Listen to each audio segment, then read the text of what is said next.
You can answer using the same tense, or you might prefer to use a different tense. Let's look at both options. Using the same tense. Let's imagine the examiner asks you, what type of activities do you do in your spare time? The present simple, do you do, is used in this question. We use the present simple when we talk about a regular, repeated activity in the present. So you can begin your answer with the same tense, like this. Well, I regularly play tennis in the summer. I don't really have much spare time, but when I do, I like to play tennis. Another question you might hear is, what are you studying? Here, the present continuous is used. We use the present continuous when we talk about an activity that is taking place around the present time, but not necessarily right at this present moment.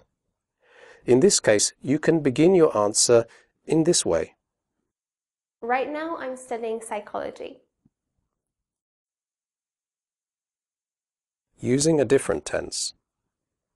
You don't have to begin your answers using the same tense as in the question. If you are confident enough, you can try to use a more complex tense or structure, especially if you are aiming for a very high band.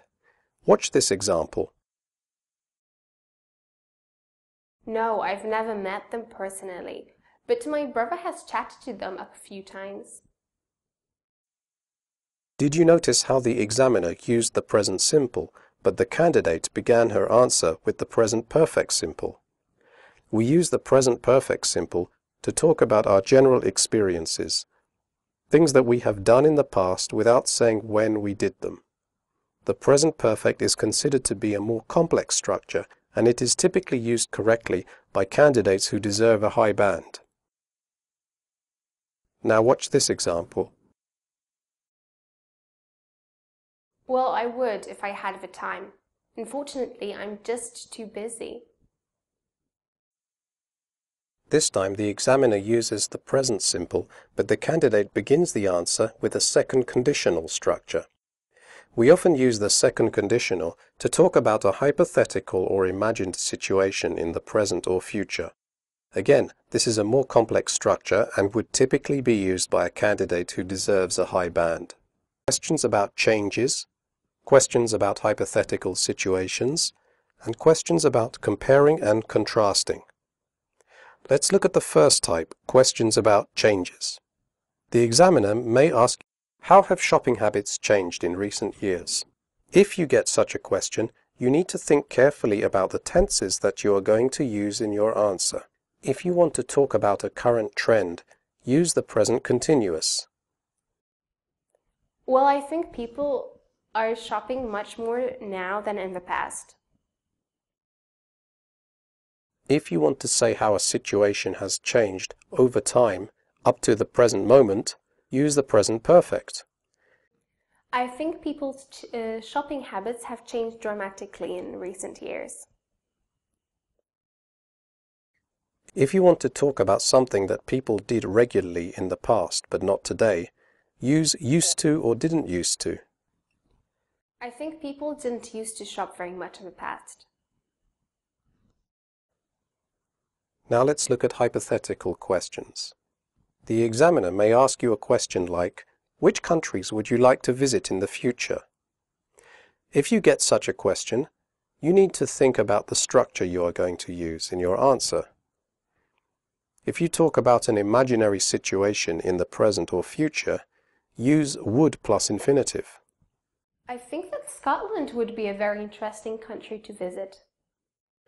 If you want to talk about an imaginary situation with if, use a second conditional structure. We form the second conditional in the following way. If plus past simple, would plus infinitive. If I had the opportunity, I think I would visit Japan. Let's look at questions about comparing and contrasting. The examiner may ask you to compare and contrast something. For example, do you prefer to live in the city or countryside? What are the advantages and disadvantages of shopping online? How does London compare to your hometown? If you get these kinds of questions, you should try to use appropriate connecting words and comparative structures in your answer. If you want to introduce a contrast, use words and phrases like however, on the other hand, or though. Shopping online is very convenient. You can do it from the comfort of your home. However, in my opinion, it is not a good way to shop for things like clothes. If you want to compare two different things, use while or whereas. I prefer to live in the city than in the countryside. In the city, you have more shops and places of entertainment, whereas in the countryside, there isn't much to do. If you want to express a comparison using adjectives, use appropriate comparative and superlative structures. It's natural to use qualifying words like far, a lot, a bit, a little, slightly. The plane is far more expensive than the train. To say one thing is less than another thing, you can also say not as. For example, my hometown is not as big as London. If you want to say that two things are the same, you can say the same as. Prices in Moscow are nearly the same as in London. If you want to say that two things are similar, you can say similar to. The weather in Italy is similar to the weather in Greece. If you want to say that two things are different, you can say different than, or different to, or different from. The weather in Singapore is different than the weather in Russia. First, let's talk about individual sounds. Now, English words are not often pronounced the way they are spelled, which can be problematic for many learners. When you learn a new word, you need to learn how to say it correctly. There is a useful website called ivona.com, where you can enter a word and listen to its pronunciation. Here are some common words which learners often mispronounce. Worked. There are three ways to pronounce the final ed of regular verbs in the past simple. After unvoiced sounds such as k, p, f, and s, the final ed is pronounced like t, as in the word hot. The e remains silent. Here are some examples. Worked, picked, fixed, missed, stopped. After voiced sounds such as v, g, and y, and all vowel sounds, the final ed is pronounced like d, as in the word good. Again, the e is silent. Here are some examples. Lived, played, mugged, cried, killed.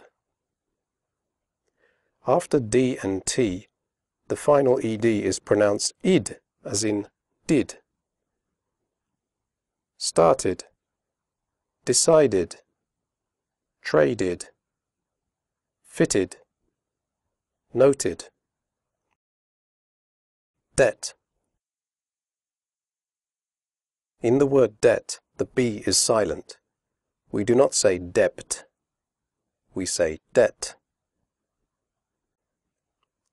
Comfortable. The word comfortable has 3 syllables, not 4. The OR is silent. We say comfortable, not comfortable. Comfortable. Clothes. The final sound is a the followed by an s. Clothes. If this is difficult for you, just pronounce it like close, as in close the door. Close.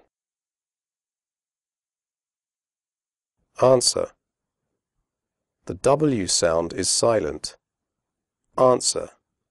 Do not say answer. Women. The O in women has a different sound than the O in the singular form woman. In women, the O is pronounced I, as in the word win. The E in women is also pronounced like an I. Women. Culture. Questions about your culture are very common in the speaking test. However, you should pronounce the word culture correctly. the first U is pronounced like the U in but, and the last syllable is pronounced ch. Here are some other words ending in ture, which are commonly used in the IELTS speaking test. Picture, adventure, future, nature. Usually. The first U in usually is pronounced like the word you. The S is pronounced like je in television. Usually. Tough. The word tough is a less common synonym of the adjective difficult. Using a few less common synonyms, as you know by now, can help you get bands 7 to 9. However, make sure to pronounce the word correctly. The OUGH in tough is pronounced uff, like in stuff. Tough.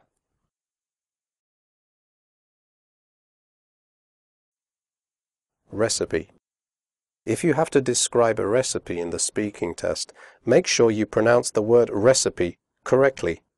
The ending CIPE is pronounced sipi, recipe. Okay, so let's get a bit more advanced. There is a very common sound in the English language which makes English sound English. It's called the schwa, and it's represented by this symbol. It sounds like this. This is probably the most common sound in English, and it can be spelled in many different ways. Listen to these words. About, taken, pencil, supply, provide. The sound is made with your mouth slightly open and relaxed, and without moving your tongue. It comes from the throat. The schwa is often found in unstressed suffixes and prefixes.